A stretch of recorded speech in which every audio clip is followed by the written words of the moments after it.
ஐயோ அப்பா அப்பா இல்லடா வீட்ல என்னாச்சு? என்ன ஆச்சுன்னு எலெக்ஷன் முடிட்டு சொல்றேன். மூஞ்ச பாரு, நானே வெயில்ல வெந்து போய் வந்துக்கிறேன். ஊத்துற தண்ணி. டேய் என்னடா நடுவாசப்பள்ள தலைமையில தண்ணி ஊத்தி நிக்கிறேன்? டே வெயில வெளியே போக முடியலடா, ஜெயில் மாதிரி இருக்குது. உனக்கெல்லாம் வெக்கமானம் சூடு சொரணை எதுவுமே கிடையாதா? சூடு இருக்குது, சொரணை இல்ல. என் மேல உனக்கு கருணை இல்ல. ஏப்ரல் மே ஆனா எம மாதிரி வந்துடுற.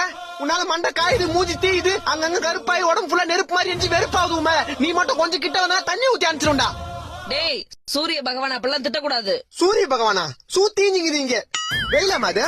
காலைல 7 மணில இருந்து சாயந்தரம் 5 மணி வரைக்கும் ஜெட்டி நஞ்சு போற அளவுக்கு காயுது. அதான் உடம்புல தண்ணி ஊத்திக்கணும்ல, சில்லுன்னு இருக்கும் உள்ளவா. இன்னும் எத்தனை நாளைக்கு இந்த மாதிரி? டேய் வெயில் காலம் வந்தா அப்படிதான் இருக்கும். அதுக்கு என்ன பண்ண சொல்ற? 30,000 கூட கொடைக்கானல் போய் ஒரு 3 மாசம் இருந்து வரேன்.